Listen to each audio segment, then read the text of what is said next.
Welcome back to another episode of The Double Take, brought to you by One Oklahoma, fan-fueled and athlete-focused. I'm Rodney Anderson. With me, as always, is my brother, old teammate, co-host, Caleb King Kelly. My brother. How you doing? Man, I'm ready to see Alabama get whooped. Wow. Right out the gate. We coming. Where they at? Where's it? Birmingham? Tuscaloosa. Tuscaloosa? Yep. See, Tuscaloosa. I don't even know where y'all at on the map. I'm from Cali, dog. We've already covered that. I'm the map guy. We ain't worried. Yeah, you are the map guy. We didn't officially announce on our next show how awesome you did in that. We posted the video of you doing it, and I even had to It's like I that was I appreciate it. Yep. Thanks for the flowers. Like Yeah, I'll take them. flowers. Thank you. Yep. To a guy, you got to throw the flowers at him, Yeah. like more petals than here's a bouquet. Okay. But Alabama, yeah, man, we're going to play at Alabama this year. They'll be looking for trying to get their lick back. Yeah, which this is a team lost the first game, went to Georgia. They handedly whooped Georgia, but that's the one game that they really, really looked like they were dominating a good team, football team. Mm-hmm. Outside of that, they've won. So you got to give them respect. They won. They're on a streak right now. Yeah, and so big respect to them. But there's just something about when OU plays Alabama where the boys. I think even more about that this real crimson, not that crimson tide, but that real crimson and cream. Mm-hmm. Boomer Sooner boys get out there. There's just something about it. We just beat them so often. They got us in the Orange Bowl. But they did. Our all-time 3 out of the last 4. You know what I'm saying? I wonder what our all-time record against them is. I don't know. I could look it up while you talk about what you think is going to happen this weekend. I mean, I've seen 6-6, 4-1. Us? Okay, wow. Brandon Gibbs just told us 4-1. 4-1 played them 5 all times. time. 5 times? I mean, we've not been in the same conference as them. Yeah, but there's 2 blue bloods. You know what I'm saying? Yeah, you'd think that they'd. Yeah. I guess. Only 6 times. Wow. Yeah, 5 times. Sorry. 5 times. Yeah, 4-1. Yeah. That's interesting. That does add to 5. My 7-year-old will tell you that. Okay. Next. No, but I do think that this Alabama football team, they're on a streak, so they obviously have momentum, but they're very beatable, in my opinion. Yeah. I've seen them a little bit. The first full game that I really watched, obviously, was last week when they played LSU. And, dude, LSU's defense, so they started the season really well, but they've dealt with a lot of injury and a lot of inconsistency on the offensive side of the ball, which has obviously weighed on the defensive side of the ball. And all that being considered, LSU was in the game up till halftime.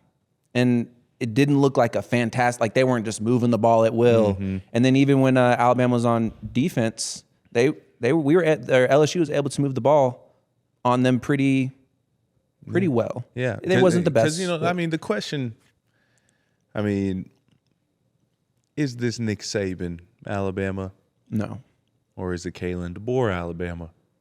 And is it even Kalen DeBoer, Alabama? Are we just in the mix, Alabama here? He's only been there for 2 years, so you got his style of players and Saban's style of players. Yeah. You got the little last couple guys there. It was you or BG just said it before we started, but there's probably Nick Saban carryover for sure. Thank you, but I think DeBoer is taking it in a different direction than what Coach Saban did. They played a different style. Right.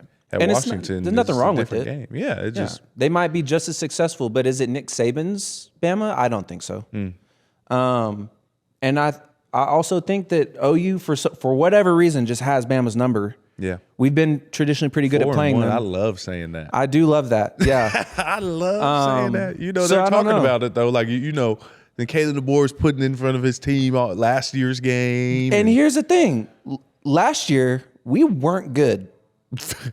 Our defense was good. Our defense was good. Offensively, trash. Yeah, we weren't good. Yeah, and we still whooped them. Yeah, it was a whooping. And it was kind of like everyone was like, "Oh, we're whooping Alabama." Yeah. Okay. Yeah. This is what a pleasant surprise. Now we have. We were sitting there with 5 wins. Dang, who are we gonna beat to get bowl eligible? Now we have an even better defense, which was kind of scary. And we have a better offense. We have a better offense. Are they? Have they found total groove? No, but they've taken positive they steps beat towards. a good team Yeah, at that team's played Tennessee at Tennessee. So and it's just one game. can we carry that momentum? Yeah. We're at the very beginning of this gauntlet. Yeah. We still have a long way to go. And I mean, yeah, Alabama's got some guys, Ty Simpson, Ryan Williams. Last year, Ryan Williams got locked up by Eli Bowen. Just straight up facts. If a true freshman Eli Bowen last year, the guy the interception in the game. Yeah. So, it just is what it is. So we'll see who's lined up against him this year. We might put another true freshman, Courtland Gilroy, over there. A freshman got it done last year. Sorry. Guillory. I said Gilroy. I mixed with BB. Anyways, so but speaking of those two, the Heismans. I mean, because right now Ty Simpson's one of the favorites, and Yeah. but The I want to Heisman- talk about how the Heisman race is boring this year. It's boring. Yeah, Yeah. I mean, it is. because you go from all the controversy of. There's Dylan Gabriel in the mix, so selfishly we want him because OU Ty, and then you got Ashton Genty who broke all the running back records ever, and then you got obviously Travis Hunter who won playing offense and defense, and it's like this is interesting. Who's actually going to win? We don't know, Right. And now and it was a mix are, of athletes. right, and different positions, not just now we got 5 quarterbacks. That's my biggest gripe is that it's a quarterback award Yeah, at this point in time. and they already have those, like 3 of them. Yeah, and I'm not saying that quarterbacks shouldn't be considered at all. Like that, there are fantastic quarterbacks out there, even this season, that should be considered for the Heisman. But It's easier for quarterbacks to pad stats when they touch the ball every play. facts. This is what it is. And if it's obvious that you're padding stats, I don't even think you should be at all considered. Like that's not how you. Right. Like you said, anybody can pad stats If they touch the ball every play. and get and break the threshold of being considered. Oh, I'm in the Heisman race now. There's Nothing like truly special about that and then it creates this. What I cannot stand is when athletes are like it's visible, like it's clear that they're like petitioning for the Heisman, and so now the team is like trying padding stats or trying to get them the ball, or like when they're scoring, it's like an average play, and they're like, huh, Yeah. dude, you ran an average play. Yeah, because it still is votes. There's nothing about that's not a Heisman moment. Though, we didn't talk about this. Does make me think: is it kind of average because the transfer portal is kind of even in the playing field a little bit? Like good guys are everywhere now. I mean, Indiana's number 2 in the country. I don't like. Okay, Like that came out of nowhere. it did for sure. And last year, they had 10-win season and all that. They were ranked as well, but But I don't think a Heisman winner is on that team. right. Like you have a great team, but who did anything special and what's the Heisman moment? Well, did you see the Heisman moment this weekend though? Oh, okay. Like that was the first one I looked at and was like, okay, that's a great point. That's a great point. What's his name? But Fernando or something? Now let me ask you. Mendez or I don't know. I don't. But all right. So let me tell you. Great play. Yeah. Fantastic catch. Fantastic throw. But the receiver doesn't now deserve to be in the Heisman race just because he made one fantastic catch. Yeah. And the quarterback, who I feel like they kind of pad his stats. I mean, Yeah. I don't. It was a great ball, but maybe that is the Heisman moment? Did he? I don't know. I don't know. But Is that it's just better a than conversation because the transfer portals, I mean, it's taking all these guys and putting them in places where they wouldn't be. Like Duke has a decent team this year. When was the last time Duke had a good team? Probably a minute. Like, I don't know. That's even where Andrew Anthony went, Yeah. I mean, but there's no Heisman on that team even still. Yeah. Like, And Heisman is like the individual that changes the game. Yeah, and I don't think it should matter about playing field or are you on a good team or are you on a bad team. If you are the guy and you're making big play after big play, you're carrying your team through controversy and through tough moments, that's the Heisman in my opinion. They only won because of this guy. Exactly. But I still think winning matters. Winning With for sure. votes and those things. I do. Because if you're the best player, then it doesn't matter if there's 11 dudes against one. Yeah. Like don't Ashton know. Genty, I mean, he had some good bloggers, but bro was breaking 30 tackles a game. It was crazy. But in that instance, he quite literally carried his team. Yeah, and that's to what I'm success. saying. But they were winning. They made it to playoffs Okay, because for of sure. him, If they'd have lost every game, do you think he still should have but like they lose every game. Yeah. But he has the exact same season that he had, all the same He's stats. probably not even. Yeah. I don't know. I don't know. That's a good question. Yeah, that's what I'm saying. It probably doesn't happen though. You don't have all those stats without winning some games. We were in a lot of very close games in like 2016, 17. But we won them. You know. Okay, a lot of great plays happening. Yeah, but a lot of great plays on both sides of the ball happening, especially offensively because super high scoring games. Yeah. There was teams that lost against us. You know, like that doesn't mean they're a bad team. Yeah. It just means that they. Hey, at one point, John Mateer was up for the Heisman. I think next year he comes back and he's back in the talks. Hot take for next year. Way too early to tell. Way too early Heisman take. I think I'm more just salty that we don't have a guy in the Heisman race. Maybe that's my issue. I think that's probably. I mean, we could root for Dylan last year, you know. But here's the thing too. When's the last time a defensive guy won the Heisman? Charles it's not really Woodson. a defensive award. Well, I guess Travis Hunter counts. Travis Hunter. Okay, yeah. Last year. Yeah. But before that, Charles Woodson, right? Right? Yeah, Charles Woodson. I think that there should be more defensive consideration. Manti Te'o came in second place the year that he almost lost everything because of the catfish, but he was that was playing a football weird situation. very well. Yeah, they made a whole Netflix documentary about it. I watched it. Me too. It's pretty good. Yeah, I really feel bad for that guy. I know, right? Oh gosh.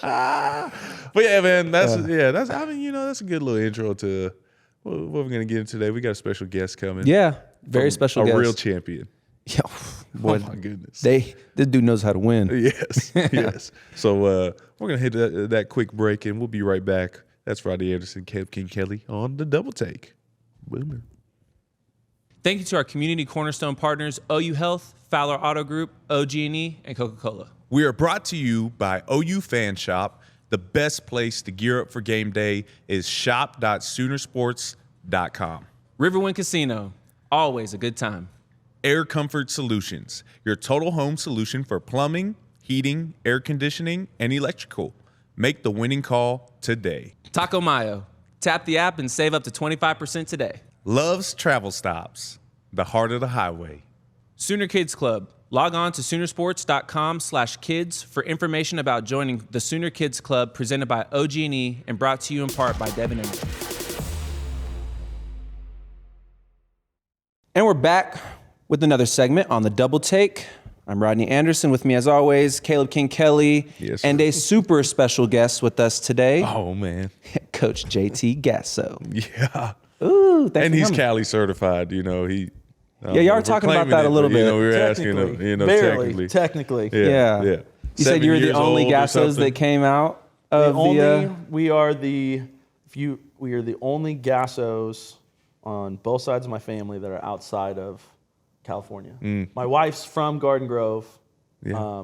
In-laws are still there, so the connection is there. We always say Cali Sooners, but Cali Sooners softball in football, team. But that's what I'm saying. In softball, there are a whole bunch of them. Big pipeline, California. Yeah. Oh, heck yeah. What is it with California and softball? Yeah. So historically, California has just the biggest pipeline, just because you can play all year round. That makes sense. So, yeah. Some of the all-time great, not just softball players, but Sooners have come California. Mm-hmm. And there's not a lot of burnout or anything. No, I mean it's a big deal. I think it's I don't know. It's historically just been where they've been. So between there and then obviously I guess you got to be PC. You got tech. It's growing. I will say now it is growing. So you look on our roster now, and you have obviously Oklahoma, Texas, California.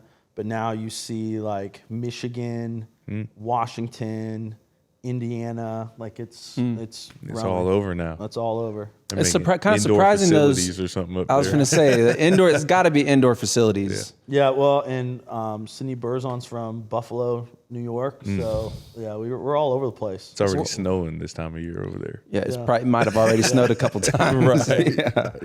Man. All right. So we can get to some more softball in the weeds. Definitely want to talk about fall ball, how that's been going or how it went. Yeah.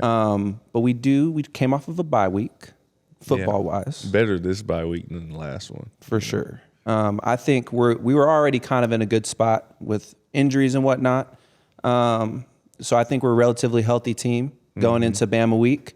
Big game. We've already proven ourselves, the beginning part of this gauntlet that we're in, and we've got good momentum. What have you seen from our guys? How do you feel about the team? We talked at the Riverwind when we weren't just hanging out the Riverwind. We were on the radio. Yeah. And our predictions are still looking pretty good. I said 10 wins, double-digit wins. Yeah. If that's I made it broad, but it's still there. I think what is crazy is, you just from watching, you don't have to know numbers. You don't have to.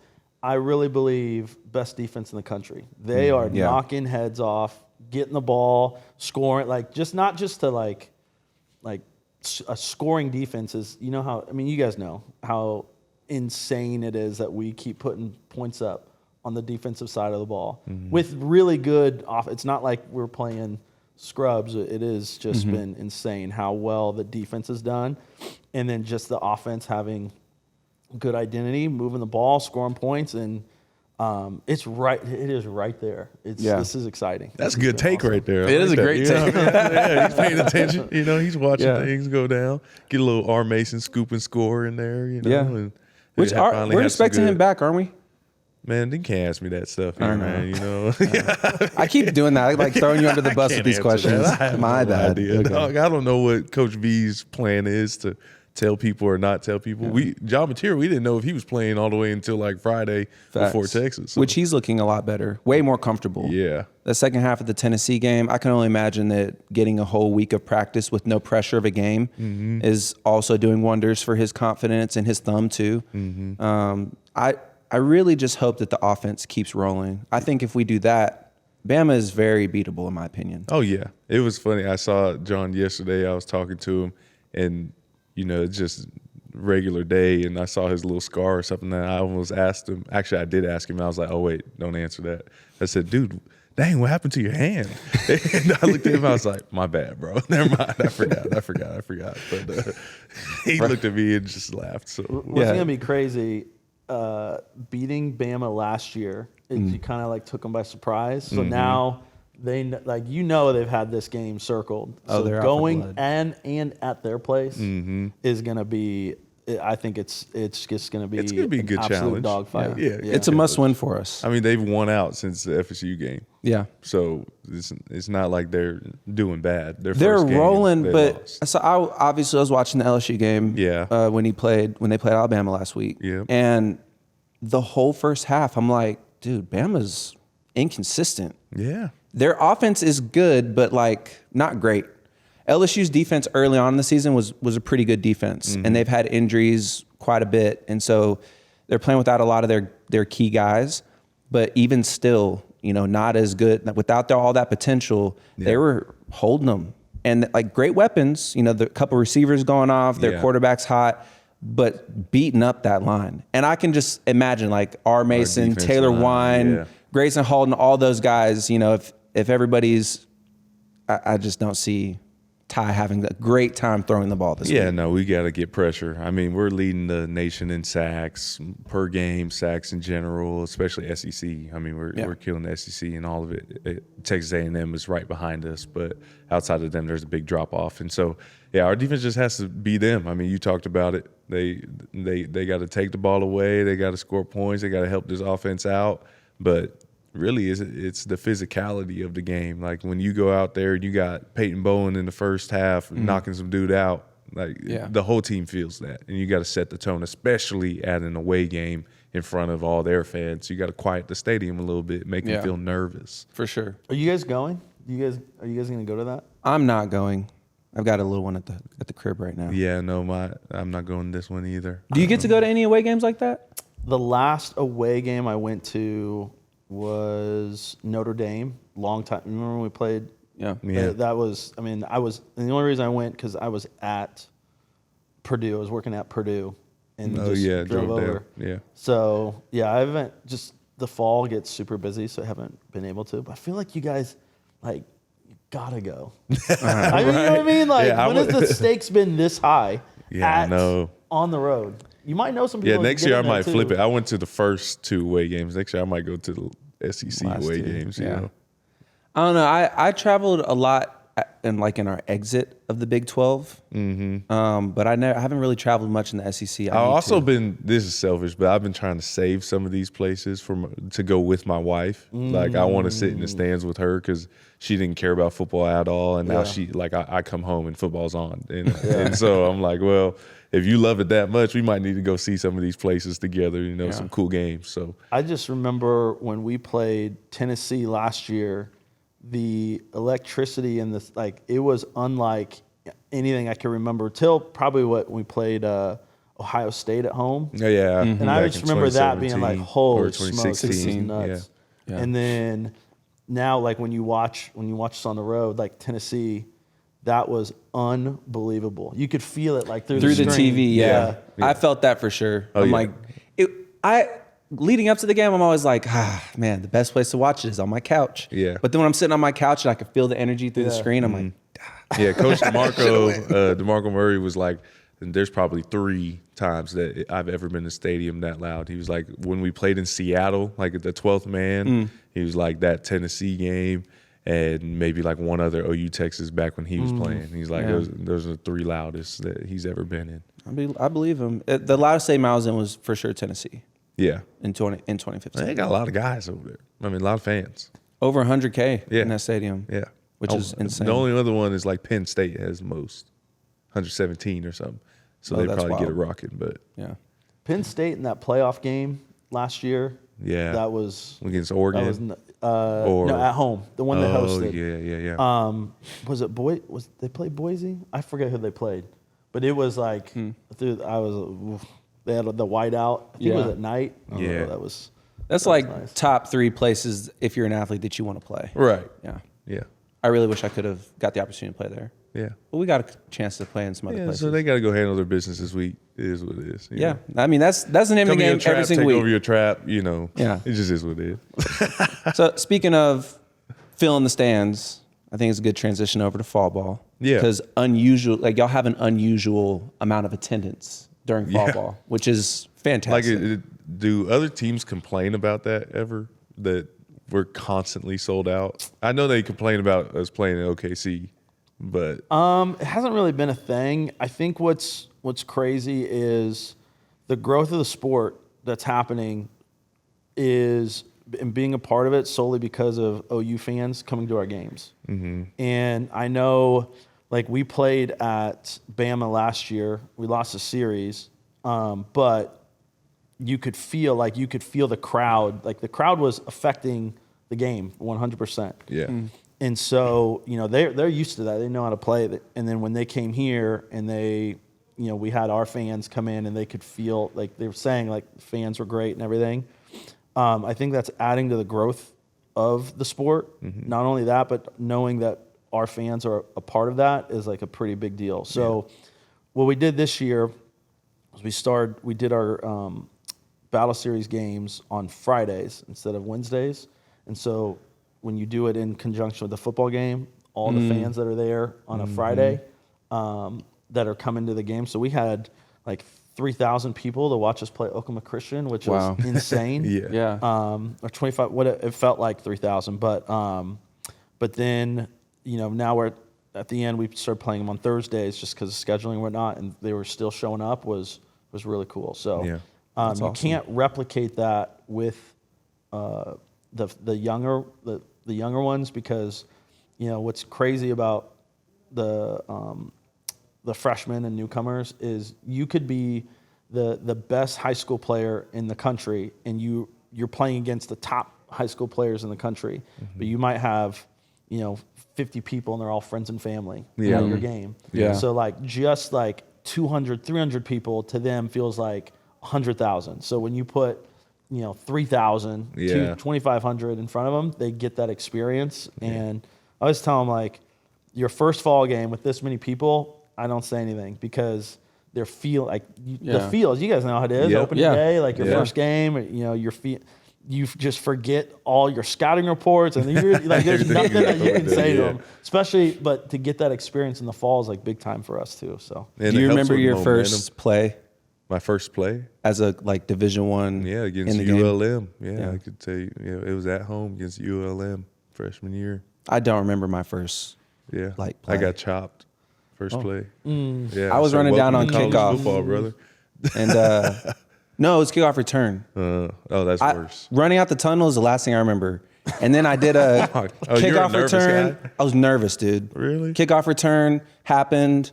I remember lining up, and then I was on the sideline. I was like, hope that went well. Yeah, you know what helped me though? When I played in that little Army game, the Army All-American game, and so having all the like military members in the stands. I mean, they pack it out. Oh, they were I didn't know that. For the All-Star game, Yeah. and so that was the first time playing in a stadium where I was like, oh man, it's packed in here. And Well, see, I'd played in front of thousands and thousands right, of you're people, from Texas. but it was different. It just felt too. It was so different. different because like Yeah. a college stadium, everybody's kind of on top of you, Yeah. and at a place like OU, like stakes are super high. Yeah, my coach was annoyed with me because I was dancing too much. He said so. I was kind of opposite, but that was kind of like always. I was getting in trouble for dancing too much. But in Texas or in high school, Yeah. it's usually if they're big stadiums, they're just usually like on like one side, home side. and then the other side might be built up. Yeah. But like this was this like your first stadiums, like all the way No, around? I'm telling you, Y'all in Texas, y'all got some stadiums. I know, it's I know. insane. Yeah. And a lot of like almost all of my playoff games, you play 6 playoff games in Texas. Almost all of them were like NRG Stadium now. Yeah. We played at Baylor Stadium. Yeah. Rice, we played at a few times. And So, then yeah, the y'all state were championship was really- in the Dallas Cowboys Stadium. And when they do the state championship, you can buy a ticket for the first game. So like Class A division, I don't Like know, 8, 1 or 9-man yeah, football, whatever it whatever. is. And you can stay all day. And That's crazy. Just it packs. And so like by the time you get to 6A, Yeah. the stadium's full. Yeah. And so I played in like it's just that's crazy. I can't Yeah. describe like what it is. Yeah. I've been in front of a bunch of Just meant more. I think it just meant more. Okay. And the fans, SEC. Okay, we get it. We're in the SEC now. It means more. Yeah, that was pretty good. How do you see freshmen come in dealing with those type of numbers though? I mean, softball is just a different sport. You don't have usually like a face mask hiding you. I feel like his face mask could hide me, and I always keep my helmet on or whatever. But Well, and they're right. I mean, especially softball, they're right on you. Right. So it's like you can, if you are, let's say that, you're on either side of the ball, you're in the midfield, you're at least 50 yards away from fans. Yeah. Right. From on the sideline or whatever. right. When you're hitting, they're right there. They're Yeah, you turn 15, around, you 20 can feet see away them, from yeah. you. You probably hear And- what they're saying in Yeah. normal conversation 100%. tone. And when you're on deck, they're right there. They can Yeah. talk to you. They can literally have conversations with you. So for them, it's a good eye-opening experience. And it's like, we had I'll never forget. We had Riley Ludlam. She graduated 2024, but she came for 1 year. She was a transfer. She came from Furman, and she was like nobody came to there. She was a SoCon Player of the Year. She's like all these different things. She's like nobody came to our games. Yeah. And so when she came in, she was doing real well, and I was telling her like, hey, for the first fall game, just letting you know, like just you're good. So, well, what do you mean? I'm like, you're good. Just don't worry. Like I know what's gonna happen. Just like you're good. Just do your best. She's like, okay. So she gets out there, and we had talked all fall about being aggressive, or just up to that point, be aggressive, get your swing hard, and she went up, and she's on deck, eyes wide, and she took 3 pitches right down the middle and came back, and it looked like she saw a ghost. She couldn't think, she couldn't do anything. Man. So, and she came in, I was like, I was smiling. She's like, I'm sorry. I'm like, dude, don't apologize. Like, you're good. So that was like probably the most extreme, but I know our players, they'll feel that, it's normal, especially when, you're coming off the summer, it's going to be your first game. Yeah. They feel that, but like I said, to get that experience now and to not feel that once you get to the spring and you're playing in front of, we'll go to Mary Nutter, and they'll have, thousands kind of spread out throughout the park. You don't want to feel that then, right? Yeah. Yeah. 'cause When it now counts now it all counts. Yeah. So I mean, you got like 17-year-olds that when they come mid-year right before the season, like they're girls still. Like we always say they're boys when they're 18. So Yeah. you can literally have like a 17-year-old on the team that is supposed to graduate in a few months, right? We don't have we've had a couple, but they usually come at the beginning of the Like right school before, year. yeah, Because school I know starts. football do mid-year enrollees. Right. We'll do it maybe like one. Like transfers more often. No, more of the freshmen because yeah. transfers you can't play at mid-year. Oh, Now okay. because of the transfer rules and whatnot. So yeah, we'll if it's like a freshman want to graduate early and then just kind of redshirt through the spring, they'll get their feet wet a little bit, but then they'll be ready for them. But yeah, so they'll get a lot of our this year. All of our freshmen are. Their experience happen starting in the fall. Yeah, I think it's fascinating though because you get people like the TRAs, the Jadas that go out there and win 4 natties but contribute and 4-year All-Americans and all those things. Did they have the same thing where the first couple times? So yeah, this is going to be crazy because their freshman year was the COVID season, like Right. not the COVID shortened season, like the COVID protocol season. Yeah. So it was like in the dugout, 6 feet apart, 25% capacity in the stands, cardboard cutouts all across the stadium. It was so. We all know that they're not real, but we got to really. But they're out there though. Look at it, they showed up today. So what was crazy about that though was we went to Oklahoma State and it was 25% capacity literally all year. So the biggest games of our season were happening like with barely anyone in the stands. So we go to Oklahoma State and they had a really good season, a really good team that year.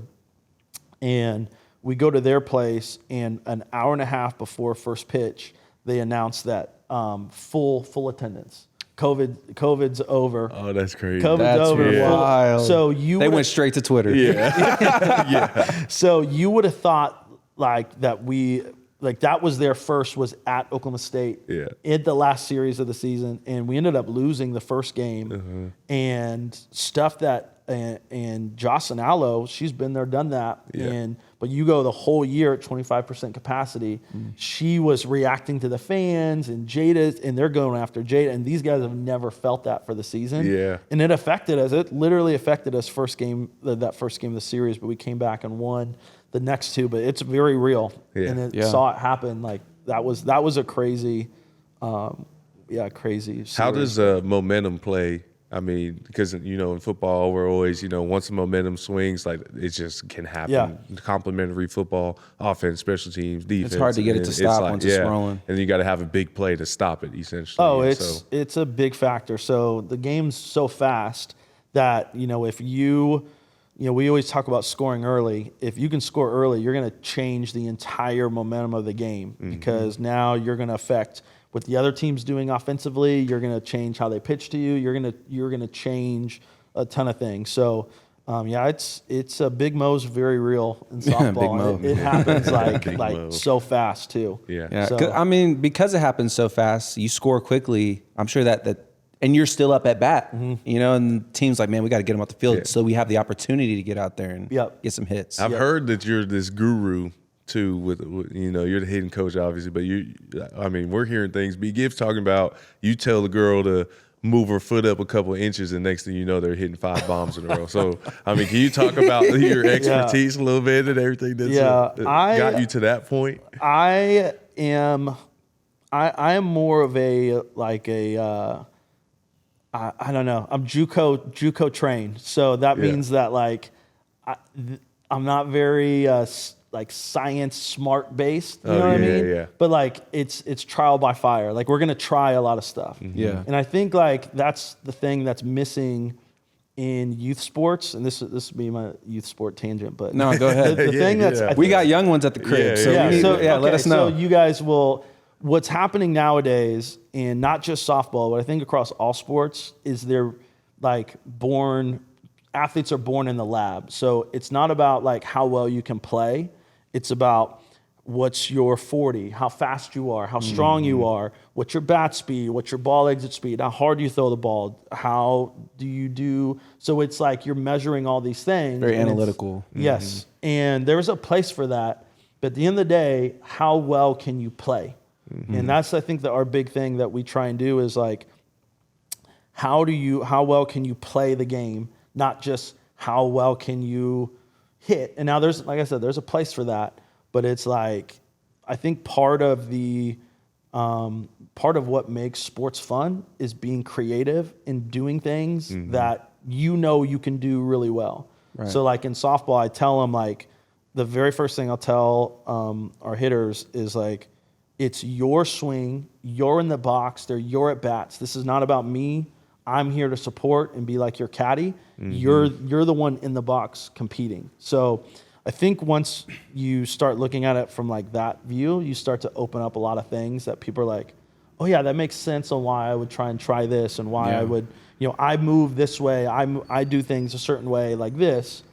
These things are going to work for me. So like if I just had everyone try and hit like Jocelyn Allo, you're going to have some people that do really well, but you're going to have a large majority too that aren't going to take well to what we're doing. Yeah. So it's like finding what each person does well and building on top of that. But at the end of the day, you got to be able to play the game that you're in, and not just like swinging and throwing and it's not a one size fits all approach. Yeah. It can't.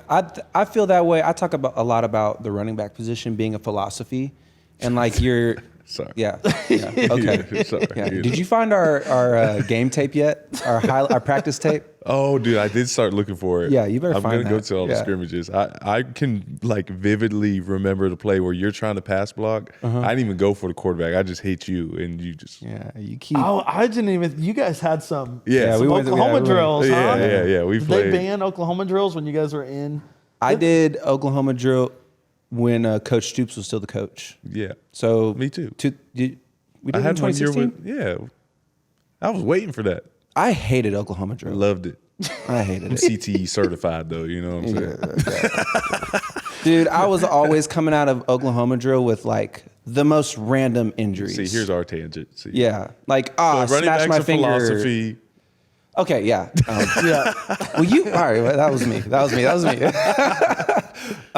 I was talking about it as a philosophy. Like, as a running back coach, I would never teach one guy the same because they're all so different. They do different things well. Like one guy's jump cut, for example, might be fantastic. And so like, let's lean into that. One guy might be a bruiser, so let's lean into that. One guy, like Joe Mixon was very shifty. Samaje was like a bowling ball. And so, like if we were trying to make Samaje like Joe or Joe like Samaje, we wouldn't have got the best out of their potential, their true potential. And so, I think what's crazy too, when you look at a sport like basketball, I know you have fundamentals, but like when you look at people that are like how they shoot, like everyone's so different. Yeah, in how that's they a great point. Shoot the ball. So I'm just like in the same sense of like softball, the way they swing, you can't have one size fits all. But the thing that's in football, I'm not a college football, like I'm not in it like you guys were, but it seems like there's very big emphasis on like technique, and I get like your technique, but like, does it get to the point to where like a coach will think that a kid's not coachable because he can't do the technique? Because that's what I run into is like, what if a kid can't do what I'm teaching? Is that on the kid or is that on me expecting her to do something that she can't do? I think everything starts with base technique. Like there is a way to do it, and there's a way that we need the play to be ran or like the holes to be filled or whatever. But then you get up to that line of athleticism. Oh my gosh, please stop. Pause, whatever. Then you get to a point where like you get up to that line of athleticism. Y'all are so you today. Go find those. Go find that tape. I didn't even say anything though. Go find that tape. Yeah, you didn't say. Like, you're letting them in your head. Yeah, I know. I'm letting the crowd noise get to me. God, there's too many. Man, I would love to see you on deck, boy. About there. You suck. I feel like I'd have been the type to like turn around, like talk mess back, and then really try to go hit a home run. Because then before I even take off towards first base, I'm gonna look right back at that fan, probably get kicked off the team, do my bases, and then go to the dugout. I don't even got words. You're saying it, but that's a tall task. Man. No, I'm not saying that I'm not saying that I could go hit a home run, but that's what I try to do. Yeah, I'm scared of the underhand pitch. That's, you know what I mean? That's different. It's coming different. Hey, can we come take some hits sometime? Yeah, you got to word it different. You got to know ball a little bit better. Okay. Take some hits. Can I get some at bats? Can I get some at bats? I mean, If you want to be like can I get some ABs? We can get you some ABs. oh, I'd love to take some ABs. Yeah. What about you? Just a little BP, dog. Just a little underhand, just nice, Yeah, easy. just a little BP. That's Okay. it. That's all. Is that okay? So I just want to start. Can we start slow and then Yeah. take some at bats? Yeah. Okay, cool. Yeah, I'm like, you get up there, you about to look stupid. I don't want to come across as if I think that I can just hit it out the park. But that's I know how you I'm not come that across. guy. So Pat McAfee came on, right? Yeah, And yeah. like, what's crazy is there's like he's an NFL player. He was a punter, but but I'm saying, yeah, you're right. You're right. sorry. But there's still like a level of strength that you got to have to be in the NFL to punt, right? To punt like he was punting. And he was an aggressive guy. no, Like he would go hit people. Yeah. Nah, I got respect for him. So I just like had to say it. he would hit the ball, and you're like, as soon as he would hit it, because he would look like real like funky, but as soon as he would hit it, you're like, oh, like that's different. That's like like pro strength. Like Yeah. But as soon as we put our pitcher on there, it was all confidence was gone. Yeah. It was all gone. Yeah. I just want to see what it feels like.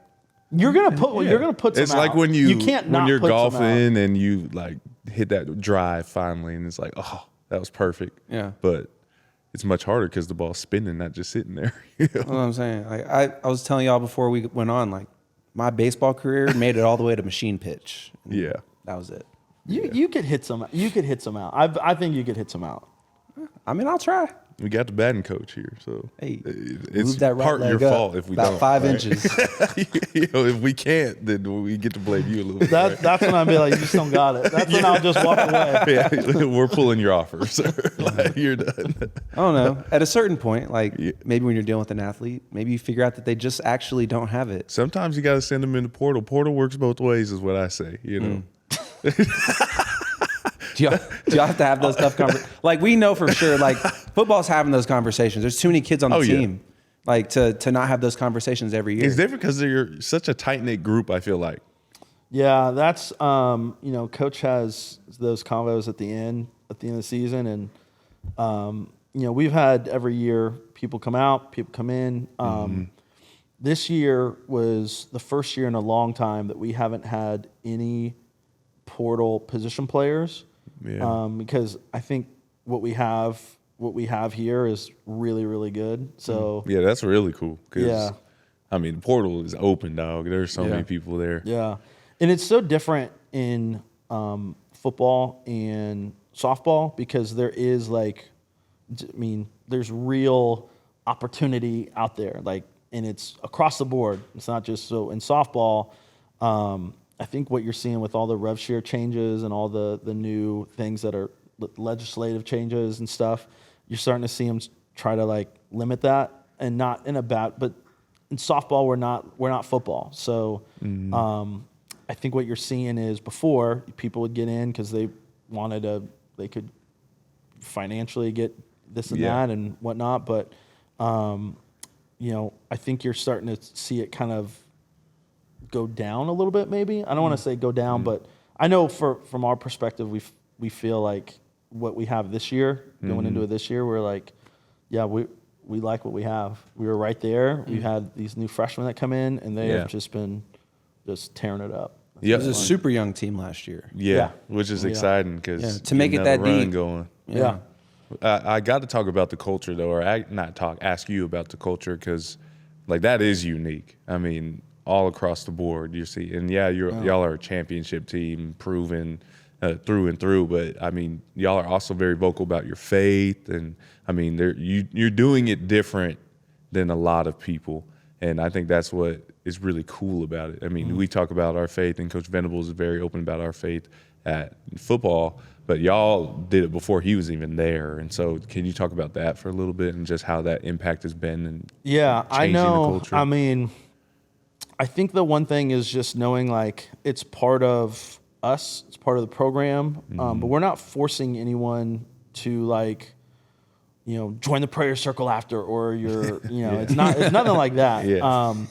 But I think what people are appreciating is just knowing like how it's authentic, it's real. It's not like, we don't have anything to gain by saying that, by putting our faith out there and whatnot. But I think in today's age, it's I think what we're doing now, and I've told coaches, I've told our staff this, I think what we're doing now with our staff and kind of how we're doing it was very commonplace 20, 30 years ago. Mm-hmm. Like everyone was, you push kids hard, you worked them hard, you helped them be great. And I think that's what we were doing. The development piece was very real, but I think everyone was coaching hard and doing that.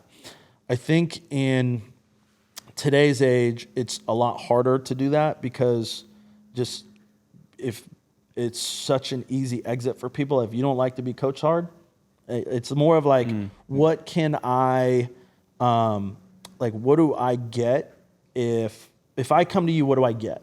Mm-hmm. More where it used to be. What can you do for me instead of what I can do for you? Exactly. Yeah. And you're buying into something a lot bigger than yourself. And so to coach like that nowadays, I feel like you have to have that established.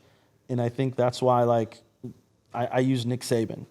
Mm-hmm. What he did at Alabama, I think was commonplace in the 90s, early 2000s. And so it just from I don't know, have any insight there, but it just seems like why it was so unique is because he pushed people to be great, and the philosophy was kind of the commonplace. But now it got so unique because we're getting so away from that old school, I'm gonna push you really hard, and And I think that's what's awesome is Coach Venables and the entire staff. It's about development and pushing them and making them the best that they can be and creating opportunities off the field and this and that. But I feel like what we've been able to do with our own program is so counter to what today's culture is, that people we're not going to hide anything that we have to offer or anything that we do. When the expectation is when you come to OU, and play for the softball team, you're going to work hard, you're going to push hard, and we're going to help you be great, and whatever that looks like. And it's not like we're out there cursing and just running people into the ground, but we'll hold people accountable to say, if this is what the expectation is, we're going to hold you to that, and just kind of build towards that. So I feel like when the expectation and the standard is authentic, then it's easy to adapt. Yeah. And when it's consistent. Consistent too, yes. Yeah. Because you can't go from one coach to the next and then be totally different. Right. Yeah. I think that's helped. That probably helps that y'all are even family too, because you've seen this happen your whole life. Well, and what's awesome is our whole staff. Coach Rocha played at OU in the 90s, so 96 through 98. She was actually recruited by Coach, at Long Beach City. Before we even moved out here, she was recruiting Coach Rocha to the junior college. So she went there. So I've known Coach Rocha since I was literally 8, 9 years old. Wow. So we've kept that connection for forever. Yeah. So this is for her. This is year 7, I think, 7 or 8. Fale Steele, she played 2016. She was When on our we were staff. here, yeah. So we've known, everyone's known each other for forever. So, we're all on the same page of what we want to do. We have really in-depth, hard talks about kind of where we want to go, things we want to do. And I feel like we're not, we all trust each other enough that we can really evaluate where we're at and just keep moving forward without worrying about stepping on people's toes and this and that. It's a really awesome, unique experience, I think, for all of us. Yeah. I feel like you operate as a family, not this is my work relationship type of a thing. Right. Yeah. Right. We can. Is there a little separation ever? So it's so funny you say that, because it's been hard with I think the amount of time that we have going, the amount of time that we spend. So we're with USA softball. We recruit. We're doing our team. We're there's something now like every season. Like you have a little bit of off time in August, but that's when we were in China for USA softball. So it's awesome, and we do have our times where we can kind of get away. I know my family, we have a nice little army that we've built up with our 4 kids and dog and whatnot that try and make sure that you are present. Have your I know for me, being a father, husband's really important. So it's just like, how do you blend all these things together? And so there's times where we'll be talking. I'll go over for dinner, or we'll be kind of just family get-togethers, and we're talking softball, and then we'll be like, all right, we're good. But like, we love it. So it's hard to say like to just turn off. Yeah, because we love it. And what's awesome, my wife played at UCLA. She was on our coaching staff. Yeah. So a volunteer in 2016 and 2017, and she coached with me at Michigan State.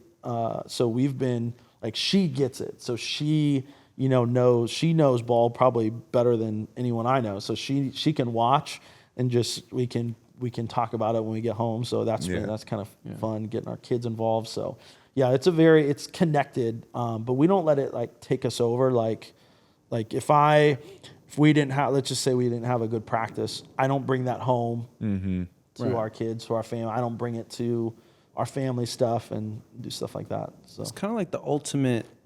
Like that's what you want though, like where your work life and your home life are so if you love like it, Yeah, if it's all common for everybody, like then there almost is no taking it home, because that's what we're already talking about anyways.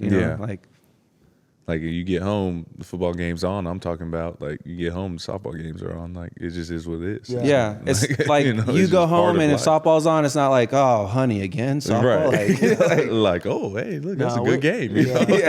No, so like during the summer, the AUSL was a big thing, and so our family, my girls locked in, and my daughters have a 7, 3, and a 1-year-old, but my 7-year-old started to watch. So she watches baseball with me a lot, and we'll watch softball together. And she picked the Volts because TRA played on their team. But they had the best colors too. So they had purple and like purple and black, right? Yeah, purple, black, and like a Volt yellow kind of. And she loved it. So, but yeah, it's just being able to follow along. And I think there's a difference. I hear this all the time where it's like, softball's not my identity. And they almost, even sport, let's just say sports. Sports isn't my identity, but like you can still love your sport. I think it's the other stuff of the results. You're gonna get this if you don't win, or you're gonna do. It's all I think the other stuff. But like at the end of the day, if I gave you guys a football and just like no rule, like you guys would know how to play. You guys genuinely love football. It's the other stuff about football that's not football, or that's not sports, or that's not softball, or whatever, that I think takes away from, I think, like the enjoyment of the game. Like it really exposes you, like when you win, when you lose, how you act after the fact. Like enjoying the game is enjoying the game, but whatever you do after that point is what you're saying, if I'm hearing that right. And I think you see it in any sort of playoffs where, like, there's no contract negotiations. There's no this. There's no that. It's like, hey, we win. We're one step closer to championship. Yeah. We lose, our season's over. And so I think that's why any sort of playoff sport, basketball, you go NBA playoffs. The World Series was obviously super. We're Dodger fans, so we're locked in. NFL, the postseason. That's why softball, like any sport, when you get to postseason, it's enjoyable because all the other stuff is eliminated. You just get to play. Yeah. It's like for the love of the game. Yeah. When was the last time you played for the love of the game? For the love of the game? Just play catch? Yeah. Like I got a 7-year-old. That was like yesterday. I'm like, I love just. Well, you we said just like play if we, catch all the time. Yeah, you know? if you gave us a football, like we first thing we do is probably play catch. Yeah, like it's just 10 yards apart. Like if you guys had like a staff flag football game, you guys would like light up. Oh, You'd be yeah. like hell, we're locked in. Yeah, Rodney wouldn't be out there right now. You know, all-time quarterback. He's recovering. I'd be the all-time quarterback. You cannot throw a football. Are you kidding me? See, this is what I'm saying. This is what I'm saying. Get those highlights. I'm tired of all this trash talk. The next segment is the highlight, right? The next Just segment throw it after up this. there. Highlights, you played too. You played baseball. Yeah, I played baseball at Eastern Oklahoma State College in Wilburton. It's JUCO, small JUCO. That was probably one of the best times of my life because it was like we were all there in the middle of nowhere with like you don't have anything. You barely have cages. We have a really nice field. You live in a closet with somebody else, right? You're sharing a dorm. But it was some of my best friends are still from that my years at Eastern. So loved it there, and then went to East Central in Ada. I did really well there. Well, I said did really well. I learned a lot. I learned a lot there. And so got to play JUCO Division II, and then went right into coaching at OU. And so, where is everybody in the family right now? Because I know people are coaching at different places. So my brother's at Arkansas. Yeah. And then besides that, everyone else is here at OU. Yeah. Arkansas here in LA. Yeah. Yep, exactly. That's pretty cool, man. Awesome. It's super unique because, like, you know, this is gonna sound funny, but y'all are like the mafia of softball. You know what I'm saying? Like, That's got to be on a shirt, right? Like, yeah. like just to put all the gas up there. I'm taking that to the next office meeting. Gosh. Softball mafia. That'd be so fire, the Gassos. And like the last name too kind of sounds like Right, that's like what I'm Gotti saying, or like, you know, like some like you know, like y'all is mafia of softball, dog. Like, Have you Oh, seen shoot, the it's the memes? Gassos. Coach Gasso, the memes they'll put glasses on her, they'll put a chain on her, and just like it's so funny some of the stuff that's out there. But yeah, if it's on a shirt, we'll have a copy of that shirt. yeah. Okay, Yeah, we'll it's get it done. done. Yeah, we can knock that out. That's, Rodney's, you know, he's the NIL guy, so you know he'll figure that stuff. we can make it happen. That's awesome. Man. Well, we always get to the point of the show. We'll wrap up. We want to give our guests an opportunity to shout out anything that you've got going on. And so that's your camera right there. That one. Right there. If you want like upcoming events, personal things you got going on, any shout outs, any recognitions, you want to throw the Twitter handle, Instagram handle. You know. Shout out LA Dodgers. Hey. Let's go back to back. Yeah. Big time signings coming up. Let's go. Yep. Yep. I don't really have. Shout out my family. Shout out my girls. My son, Joseph, Grace, Ava, Gabby, my wife. I don't really have like. We show up, just do our thing. Yeah, show up and get to work, man. For the Yeah. Gassos, we do. expect things to be done. Yeah. No, We can't say too much.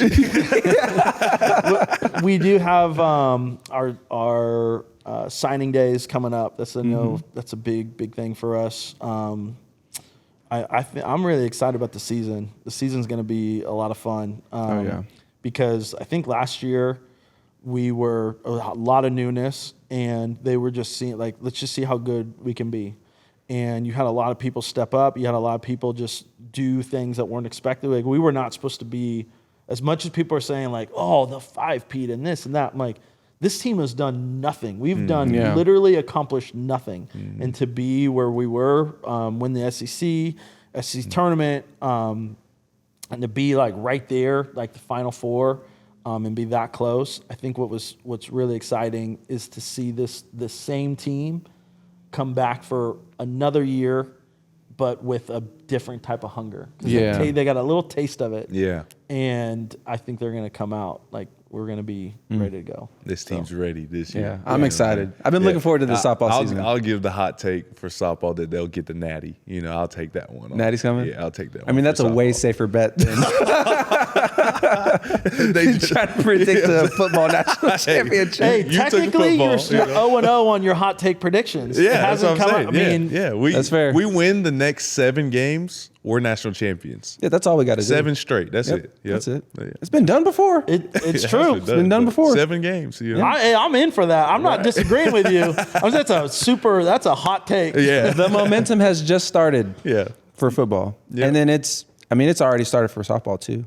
I mean, it's going to be an exciting year. It's a good year for OU, man. We just got to do what we do.